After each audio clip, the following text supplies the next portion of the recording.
Hello friends, good morning. നമ്മളിന്ന് പരിചയപ്പെടാൻ പോകുന്നത് ഒരു ഒറ്റമൂലിയാണ് കേട്ടോ. കല്ലുരുക്കി അല്ലെങ്കിൽ ഇലമുളച്ചി എന്നൊക്കെ അറിയപ്പെടുന്ന ഈ ഒരു പ്ലാന്റിനെയാണ് കേട്ടോ. ഈ ഒരു പ്ലാന്റ് മിക്കവാറും എല്ലാവരും കണ്ടിട്ടുണ്ടാവും. ധാരാളം പേര് ഒരു മെഡിസിനൽ യൂസിന് വേണ്ടിയിട്ടാണ് നമ്മളുടെ കയ്യിൽ നിന്ന് ഓർഡർ ചെയ്യാറുള്ളത്. അപ്പോൾ ഇതിൻ്റെ തൈകൾ നമുക്കിപ്പോൾ നിലവിൽ അവൈലബിൾ ആണ്. വാട്സപ്പ് വഴിയോ നമ്മുടെ lovemyplants.in എന്ന് പറഞ്ഞ വെബ്സൈറ്റ് വഴിയോ എങ്ങനെ വേണമെങ്കിലും ഓർഡർ ചെയ്യാവുന്നതാണ്. പലരും വന്നിട്ട് ഇതിൻ്റെ ഇല മാത്രമായിട്ട് തരുമോ എന്നൊക്കെ ചോദിക്കാറുണ്ട്. പക്ഷേ ഞാനൊരു പ്ലാന്റ് സെല്ലർ ആയതുകൊണ്ട് പ്ലാന്റ് മാത്രമായിട്ടാണ് കൊടുക്കാറുള്ളത്. പിന്നെ ഇവിടെ അടുത്തുള്ളവരൊക്കെ ആരെങ്കിലും വന്ന് ചോദിച്ചാൽ അധികം ഇലകൾ ധാരാളം ഉണ്ടെങ്കിൽ ഞാനങ്ങനെ കൊടുക്കാറുണ്ട്.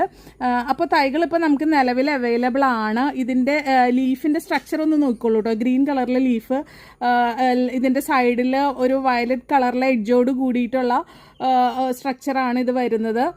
കാണാൻ മോശമൊന്നുമില്ല കേട്ടോ. കാണാനും ഇത്തിരി ഓർണമെൻ്റൽ പ്ലാന്റ് ഒക്കെ ആയിട്ടും വേണമെങ്കിൽ വെച്ച് വളർത്താൻ പറ്റും. അതിലുപരി മെഡിസിനൽ വാല്യൂ ധാരാളമുള്ള കിഡ്നി സ്റ്റോണിന് ഉള്ള ഒറ്റമൂലിയായിട്ട് ഉപയോഗിക്കുന്നുണ്ട്. അതെങ്ങനെയാണ് ഉപയോഗിക്കുന്നതെന്നുള്ള കാര്യം എനിക്ക് വ്യക്തമായിട്ട് അറിയില്ല. പക്ഷേ ധാരാളം പേര് ഇത് ആവശ്യപ്പെടാറുണ്ട്. എന്തായാലും ഇതിൻ്റെ തൈകൾ നമ്മളുടെ കയ്യിൽ എപ്പോഴും സ്റ്റോക്ക് അവൈലബിൾ ആണ്. ആവശ്യമുള്ളവർക്ക് എങ്ങനെ വേണമെങ്കിലും ഓർഡർ ചെയ്യാവുന്നതാണ് കേട്ടോ.